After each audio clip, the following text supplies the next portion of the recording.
ভেতরে জমে থাকা কষ্টগুলো ধোঁয়ার মতো উড়িয়ে দিতে চাই, কিন্তু প্রতিবার শুধু নিজেকেই ভুগতে হয়।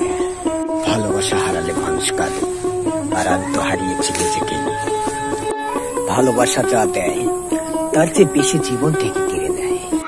প্রেমের আনন্দ থাকে অল্প কিছুক্ষণ, কিন্তু এই প্রেমের বেদনা থাকে সারাটি জীবন।